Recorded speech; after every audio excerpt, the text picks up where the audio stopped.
What is going on, everyone? My name's Boit, and I'm back with some more Age of Mythology retold action. Throat feeling a touch better today, but we're still not 100%, so apologies for any coughing or any sort of random shenanigans that might be going on with the sound quality of today's presentation. In the left-hand corner of the map, we've got another game of Recon.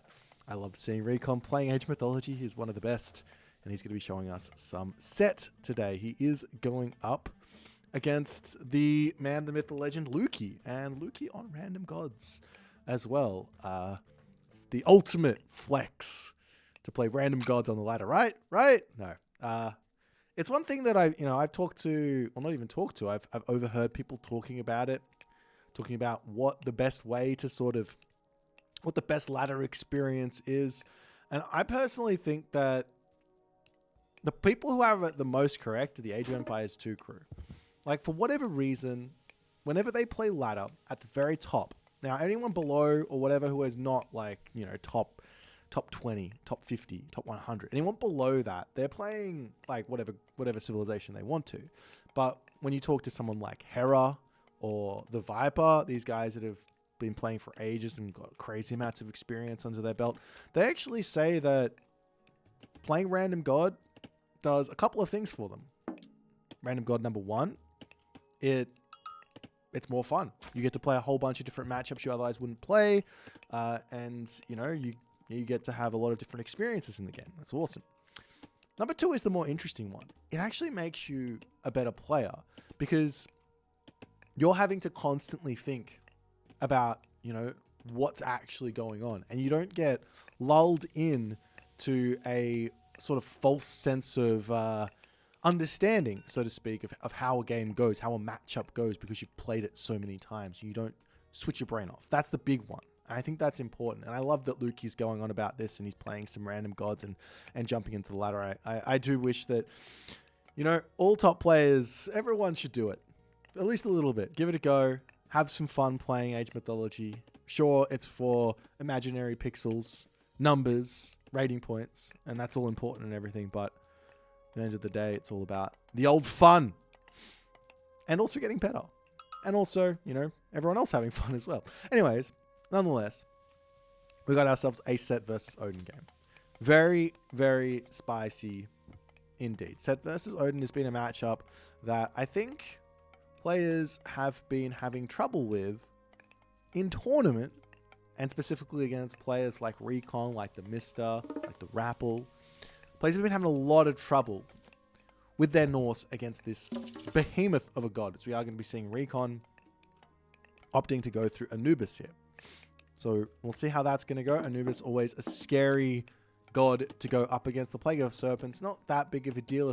If you ever see a Plague of Serpents get cast, generally, you just sort of run away from the area. I should probably do a flipsy on this, but I'm not exactly sure. I think it looks okay like this. So still no advance time from Lukey. This is something that that Soup has been pioneering actually quite a bit. He says, with Odin, I want to get all my economy going as hard as I possibly can. I don't care about a fast advance time because realistically, I'm going to get all my buildings down. I'm going to pump all my units out and I'm going to get them going. This is very... I bring it up all the time because it's one of those things that people sort of discarded as sort of ancient theory and doesn't work anymore, right? And this is obviously the 515 advance from way back in 2006. AOM King came in with a build order, and to be completely frank, it wasn't the best all the time. But on a map like this, where you've got double hunt in your main base and there's no real way for your opponent to really pressure this, not only that, you've also got a great hunt that you could use. You can slap these caribou underneath the town center as well and eat them. All of a sudden, we don't really care about a fast advance time, about getting units out. We care about total resources that we have and usable resources that we have, as we see a longhouse, a couple of great halls coming down in the main base for Recon as well. He is just going to be pumping units out. Look at the hunt he's already converted. He's got a couple of priests out. I haven't quite seen him building all too much just yet. Now getting some spearmen in an armory. Just the one barracks here for a handful of spearmen to just sort of run out on the map. I'm not exactly sure what the idea is. Probably just to defend some stuff. As we do see the Valkyrie saying, excuse me, I will take all of the caribou out over here. Now, unfortunately for Lukey, you don't actually get favor for this. Myth units do not generate favor, right? Myth units don't. I'm getting weird. Myth units don't generate favor, but he's taking this away for potential conversion shenanigans here. I like this little idea for Lukey here, but he does lose a little bit of HP. Gonna have to pull back for the time being. As more spears to come out. There's 2 barracks. There's going to be spear, what looks to be spear and new bite here. Now there are a few different options here against this. For example, you can go for like Ses Rumnir Herser. That works pretty well, I'd say. Ses Rumnir Herser makes a lot of sense. I mean, the other options are, I'm pretty sure Berserks beat the Spearmen, so you could probably go into some Berserks as well. Some Thrown Axemen could work.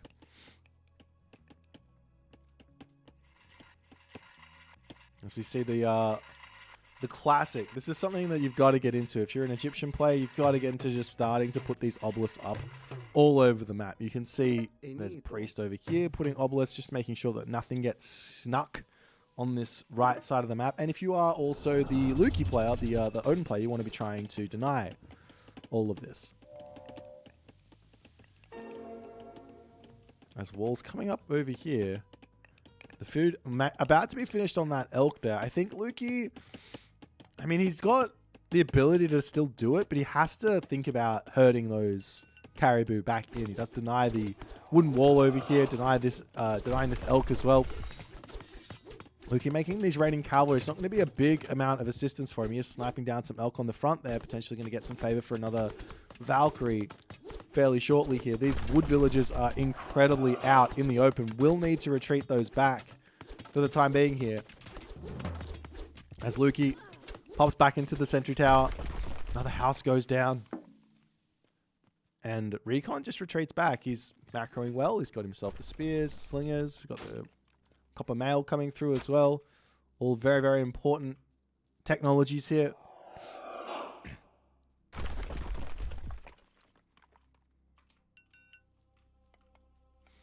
There's a house for Lukey to come up. The raiding cavalry with a Valkyrie to push forward. Could potentially take this fight. A little bit dangerous against those spears, but there's a couple of very, very weak units at the back. Looks like he's going to retreat back. Needs to get more Valkyrie out at this point. He's got the favor for it, but getting that second Valkyrie out to heal your own Valkyrie and as well as healing everything else up can be very, very important. You can see the population relatively close here. However, the unit composition which Lukey is going for with all of these raiding cavalry, it's just dangerous. I don't like it. I don't think it's a great idea. I think you really do need to be making units not named raiding cavalry versus the spearmen. They are very, very powerful.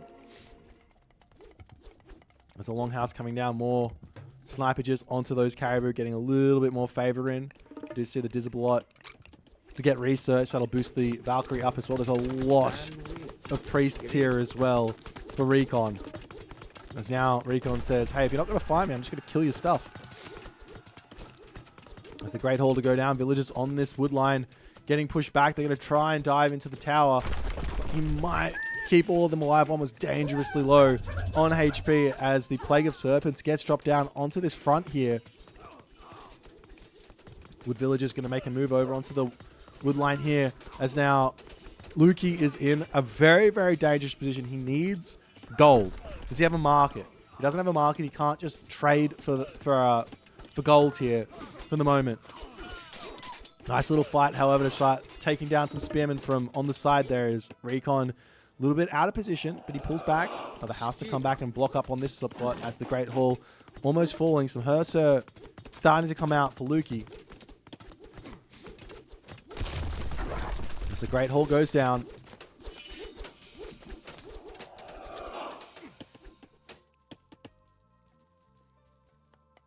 But there's just so many spearmen here. Let's just do some quick stat check. 94 HP, 94 HP, armor, a little bit less for the Berserks, but they have no armory upgrades. Actually, we can probably just do this, right? Wait, we can do this. This will help us judge this a little better. On 31 versus 142, so a little bit less armor on the, or effective HP on the Berserkers. Is the fight actually going to be taking place here? Forest Fire gets dropped down on his own forest, and it looks like Recon's army is just that little bit too powerful here. As Luki retreats back, he's getting food over onto this position. No gold income for the time being. In fact, he's got one gold villager somewhere. No gold villager. Never mind. It's going to be very, very difficult to get any sort of map presence in this game. And now look at this. After that fight, Recon just says, hey, let me just retreat back up.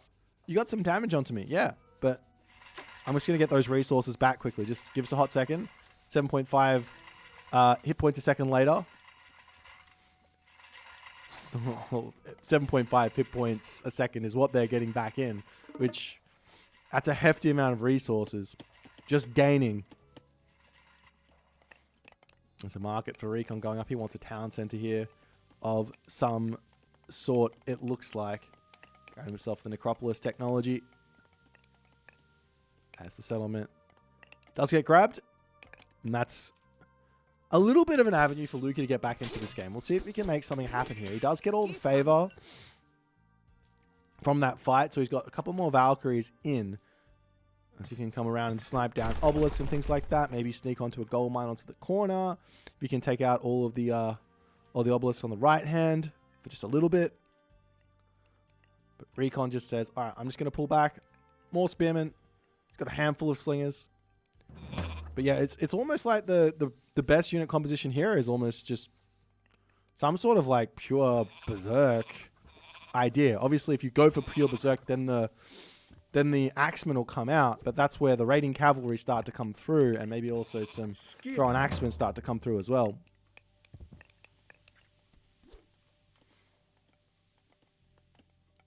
Let's Recon up to the top side here, just making sure that everything is nice and defended. Love this little defensive move from Recon. He knows he's basically done enough damage onto Luki that he's just astronomically in front. So he's just makes sure that there's no way back into the game for Luki. This is what separates Recon from a lot of different players as well. Like, he doesn't need to just go for the kill here. He can just sit on this 2-town center advantage for a little bit, pump some more units out, and then just walk forward. Wait for a heroic age and then go and kill Luki. Luki's going to the heroic age himself. He does click through Njord, which is a little bit risky. Doesn't get himself the frost to deal with ancestors or anything like that, but he does manage to get there at a similar time, though he is behind a town center and behind about 1,600 resources worth of army.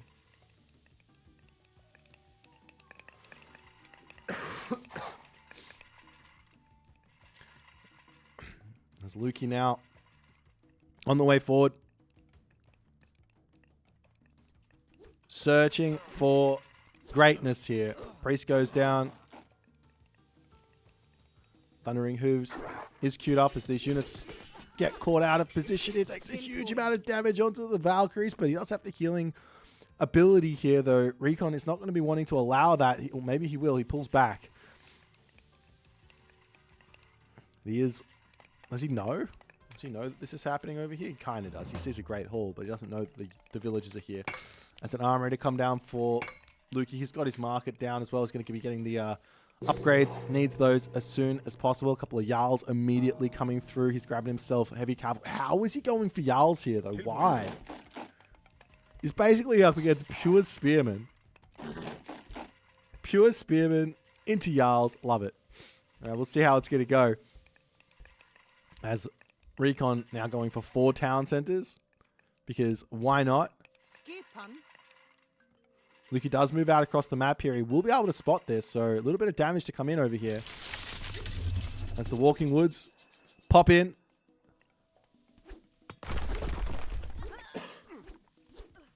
And a little bit of damage onto these villagers coming through. I mean, the differential in villagers is not that much here. Not that much at all. And Luki, after all is said and done, he's caught up considerably at the moment in terms of score. as he moves forward, maybe preemptively here. Throw and Axeman getting cleaned by those slingers. No need for an Ancestors, but he can drop it down at any point he likes. Good shoot and scoot here with those Throw and Axeman for the time being. But his front line is melting. His Throw and Axeman are also melting versus those Anubites as well. And in that moment, Lukey does tap out. But what a game from Recon. I mean, here's the question.